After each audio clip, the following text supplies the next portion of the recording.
లోక్సభ ఎన్నికల్లో జోరు చూపిస్తున్నారు ఓటర్లు.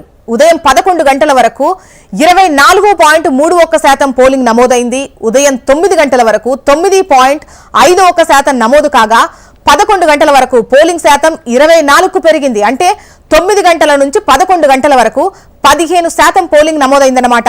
ఇక దీనికి సంబంధించి న్యూస్ రూమ్ నుంచి వివరాలు అందించేందుకు రిపోర్టర్ ప్రవీణ్ సిద్ధంగా ఉన్నారు. ప్రవీణ్, పర్సెంటేజ్ ఏ విధంగా ఉంది, ముఖ్యంగా ఏ జిల్లాల్లో అధికంగా కనిపిస్తోంది, అండ్ ఈ 2 గంటల్లోనే సుమారు 15% పోలింగ్ పర్సెంటేజ్ నమోదైంది, దీన్ని ఏ విధంగా చూడొచ్చు? ఇప్పటికే తెలంగాణలో మాత్రం పోలింగ్ సంబంధించినందుకు ఉదయం కొంతవరకు మందకొడుగా కూడా పోలింగ్ కొనసాగిన నేపథ్యంలో మాత్రం కాసేపటి నుంచి కూడా ఓటర్లు బారులు తిరిగారు. గ్రామాల్లో మాత్రం ఓటు హక్కు వినియోగించుకోవడానికి మాత్రం బారులు తిరుగుతున్న ఆ సిచ్యువేషన్ కనిపిస్తుంది. నిన్న వర్షాభావం మాత్రం చాలా జిల్లాల్లో కూడా ఎఫెక్ట్ ఉన్న నేపథ్యంలో మాత్రం అక్కడ కొంతవరకు కూడా ఆ గ్రామస్తులు వచ్చి ఓటు హక్కు వినియోగించుకుంటారా లేదా, లేదంటే మధ్యాహ్నం తర్వాత వినియోగించుకుంటారని దానిపైన కూడా ఎన్నికల అధికారులు ఆసక్తిగా ఎదురు చూసిన నేపథ్యంలో మాత్రం గ్రామాల్లో మాత్రం ఇప్పటివరకు ఓటు హక్కు వినియోగించుకోవడానికి మాత్రం ఆ బారులు తిరుగుతున్న సిచ్యువేషన్ కనిపిస్తుందని చెప్పుకోవచ్చు. ఉదయం 7 గంటల నుంచి 9 గంటల వరకు కూడా చాలా వరకు కూడా బారులు తిరిగిన కొన్ని ప్లేసెస్ బారులు తిరిగారు. బారులు తిరిగిన తర్వాత మాత్రం అక్కడ ఓటు హక్కు వినియోగించుకోవడానికి మాత్రం కొంతవరకు ఇబ్బందులు తలెత్తాయని చెప్పి ఇప్పటివరకే అధికారులు కూడా తెలుపుతున్న సిచ్యువేషన్ ఉన్నప్పుడు మాత్రం ఏదైతే 9 గంటల నుంచి 11 గంటల వరకు 2 గంటల్లోనే దాదాపు 15% ఓటింగ్ కూడా ఇప్పటివరకే నమోదైందని చెప్పుకోవచ్చు. 11 గంటల వరకు అప్డేట్ చూస్తే మాత్రం 24.31 ఓటింగ్ శాతం కూడా ఇప్పటివరకే నమోదైన సిచ్యువేషన్ ఉంది. ఇందులో ఆదిలో ఎక్కువ కూడా ఆ ఓటు హక్కు వినియోగించుకున్న వాళ్ళ మాత్రం ఆదిలాబాద్ ప్రజలు ఉన్నారని చెప్పుకోవచ్చు.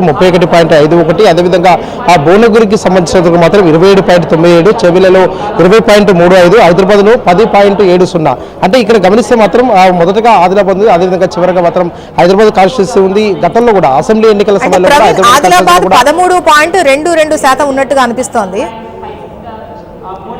ఆదిలాబాద్కి సంబంధించిన మాత్రం అది 9 గంటల వరకు 13 ఉండే, కానీ కాసేపు 11 గంటల వరకు మాత్రం 31.51% కూడా ఓటర్లు మాత్రం ఇప్పటివరకు ఓటు హక్కు నమోదించుకున్నట్టు కూడా అధికారులు కూడా తెలుపుతున్నారు. దీంతో పాటుగా మల్కాజిగిరికి సంబంధించిన మాత్రం అతిపెద్ద పార్లమెంటు కాన్స్టిట్యూన్సీ. ఈ పార్లమెంటు కాన్స్టిట్యూన్సీలో మాత్రం ఓటర్లు ఎక్కువ కూడా ఆసక్తి చూపుతారు, ఎక్కువ కూడా ఇప్పటివరకు ఓటు హక్కు నమోదు చేసుకుంటారని చెప్పేసి కూడా భావించిన నేపథ్యంలో ప్రజెంట్ అయితే 15.05% మాత్రమే ఇప్పటివరకు ఓటు హక్కును కూడా వీరు కూడా నమోదు చేసుకున్న సిచ్యువేషన్ కనిపిస్తుంది. దీంతో పాటుగా జైరాబాద్, వరంగల్, అదేవిధంగా ఆ సికింద్రాబాద్ ఇక్కడ కొంతవరకు మందకొడిగా కొనసాగుతుందని చెప్పుకోవచ్చు. హైదరాబాద్కు సంబంధించినందుకు హైదరాబాద్ పార్లమెంటు పరిధి, అదేవిధంగా సికింద్రాబాద్, మల్కాజ్గిరి ఈ 3 పార్లమెంటు పరిధిలో మాత్రం ఓటు హక్కు వినియోగించుకోవడం మాత్రం ఓటర్లు కూడా ఇప్పటివరకే ఆసక్తి అయితే చూపుతలేరని చెప్పుకోవచ్చు. ఎందుకంటే ఉదయం నుంచి 7 గంటలకు పోలింగ్ ప్రారంభమైంది. అప్పటి నుంచి ఇప్పటి వరకు కూడా ఈ 3 పార్లమెంటు కాన్స్టిట్యూన్సీలో మాత్రం దాదాపు 15 మాత్రమే ఇప్పటివరకు పోలింగ్ మాత్రం నమోదైందని చెప్పుకోవచ్చు. ఓటర్లు కూడా ఓటు హక్కు వినియోగించుకోవడానికి మాత్రం రావాలి అని చెప్పేసి కూడా ఇప్పటివరకే ఎన్నికల అధికారులు కూడా ఆ సూచనలు కూడా చేస్తున్న సిచ్యువేషన్ కనిపిస్తుంది. మొదటి నుంచి కూడా ఓటు హక్కు వినియోగించుకోవడం పైన కూడా